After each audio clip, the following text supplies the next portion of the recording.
maksudnya. Jadi pilihlah wanita yang bisa menjaga dirinya.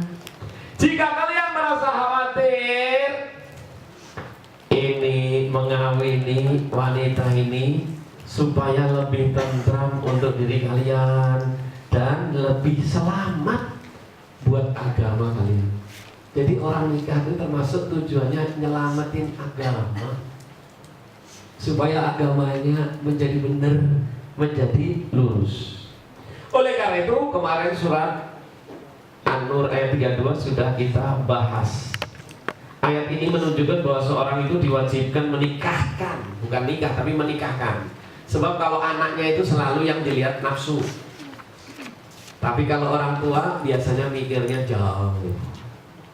Sehingga kalau ini digabung jadi cakep. Ini merupakan ketentuan Allah supaya anaknya itu tidak takut terjerumus ke dalam lembah biru. Bukan hitam sekarang, biru.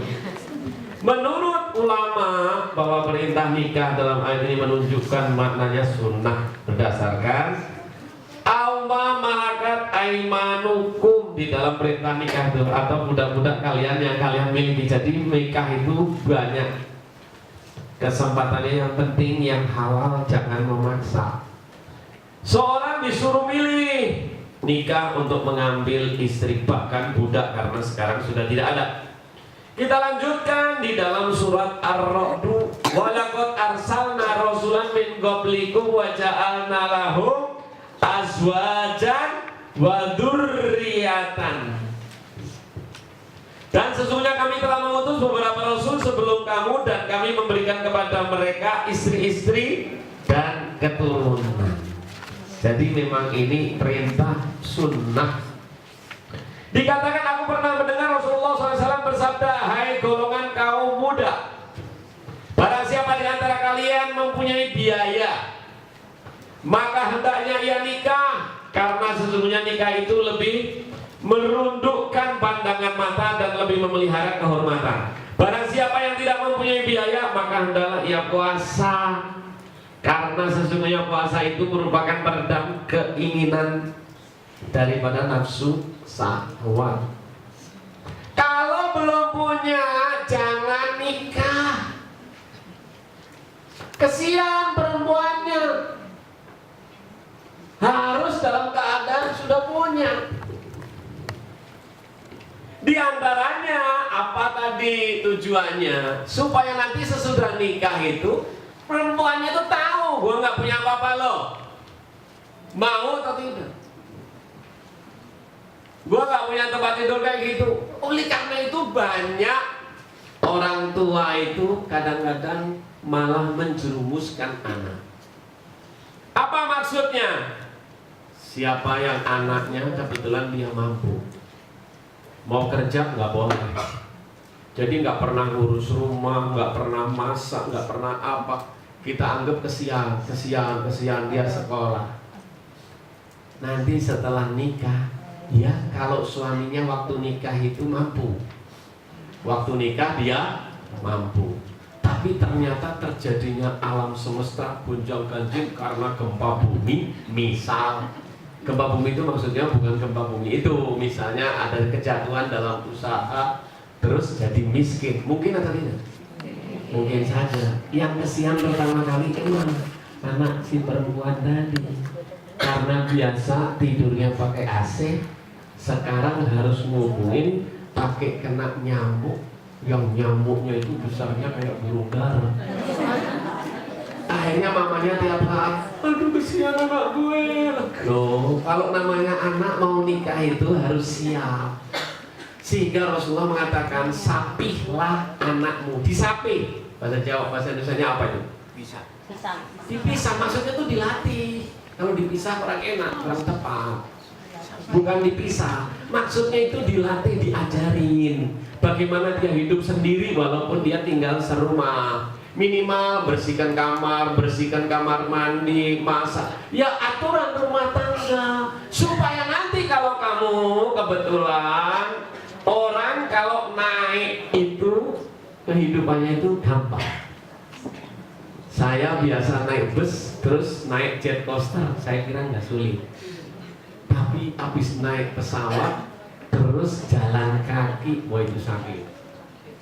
Itu nggak semua orang bisa. Bahkan kalau perlu jual diri, akhirnya rumah tangganya akan celaka. Oleh karena itu seorang rumah tangga yang paling benar itu ngatur anaknya dari sekarang. Dilatih anaknya nyuci baju, nyuci piring. Ya kesian be. Lah ini kebanyakan orang itu karena kesian, nanti yang celaka si anak. Ya kalau ibunya masih hidup, kalau ibunya udah mati, bapaknya mati, udah gak punya apa-apa, warisannya diembat sama kakaknya, habis. Ya kan bisa saja. Terus mau balik kemana nggak tahu, ya kan? Pembantu nggak ada, masya Allah, punya anak dan sebagainya. Mau ngapain? Di sini harus dilatih. Kalau anak kita dapetin yang kebetulan rezekinya baik, ya syukur, gampang. Tapi kalau turun, tidurnya di mana? Di tenda pinggir jalan. Ih, gue cici. Ya cici apa? Cici apa yang boleh cici? Gak bisa. Namanya kita ya kepingin anak kita mampu, tapi kan keadaan itu bisa berubah. Nah di sini yang salah siapa? Orang tuanya, karena tidak pernah menyapih, membiasakan diri. Biasakan walaupun ada pembantu. Bahkan termasuk seorang ibu yang sekarang ini Anda sudah punya rumah tangga, Anda sendiri harus melatih. Tidak semua dikasihkan kepada pembantu. Ini termasuk salah satu yang menghancurkan rumah tangga. Bahkan banyak yang mati gara-gara ini. Oh iya, kita lihat terutama kalau lagi habis lebaran tuh banyak yang mati. Ibu-ibu rumah tangga.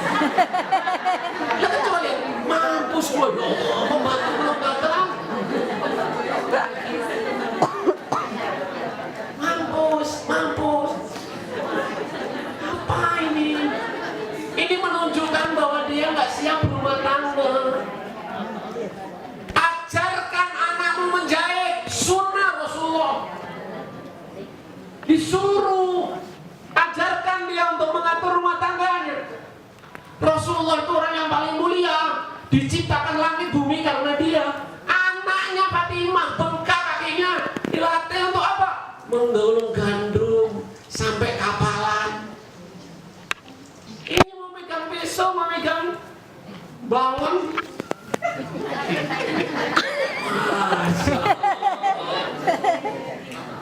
Masih ada cici, masih gimana?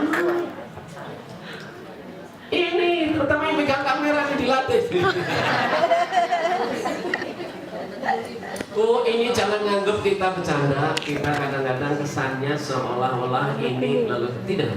Hati-hati, justru seolah-olah Anda memasukkan anak Anda kepada neraka jahanam. Akhirnya apa? Dia kepinginnya cuma enak. Kawin itu anggapannya dia, wah kawin pertama kali gua mau arisan. Wah, iya kan? Gua mau beli tas kresek yang mereknya Kremen. Jadi bayangannya orang nikah itu selalu karena apa? Dibayangin orang tuanya dan teman-temannya, sehingga yang di dalam image kepalanya adalah sesuatu society yang celaka.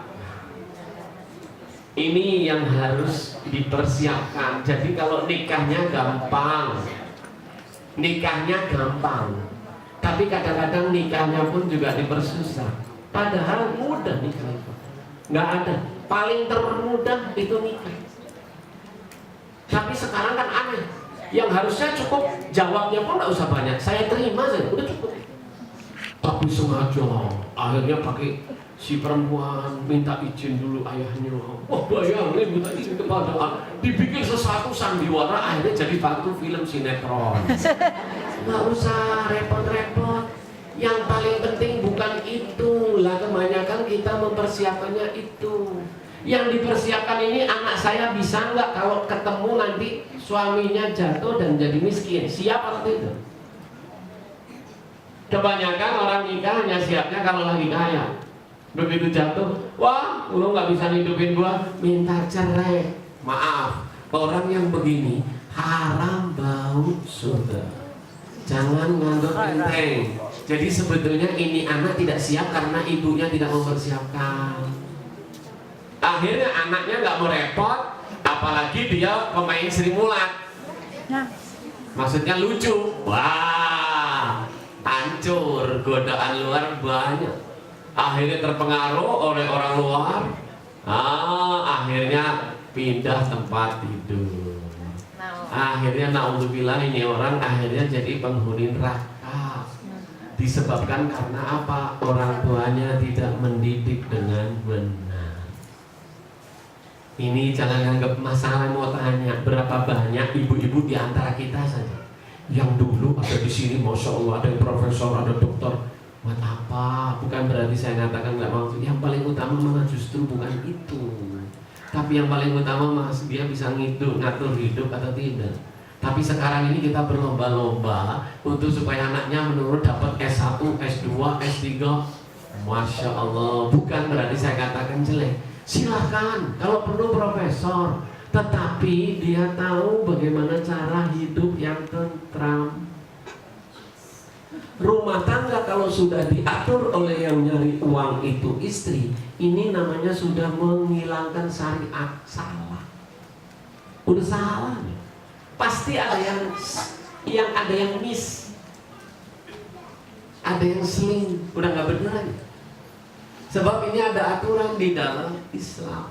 Laki-laki itu dilebihkan karena dia mencari nafkah. Tapi kalau sekarang nafkah sudah yang menentukan istrinya, tunggu tanggal mainnya. Kami ini kita mesti waspada. Oleh karena itu saya sampaikan, tolong kalau Anda mau sukses hidup, ajarkan Anda punya anak bisa hidup dalam keadaan miskin. Tahu-tahu suaminya misalnya sakit atau kondisinya yang kita tidak duga, bisa apa? Dia bisa masak, dia bisa bikin roti dan sebagainya. Untuk membesarkan anaknya dalam keadaan apa? Dia menjaga wanita.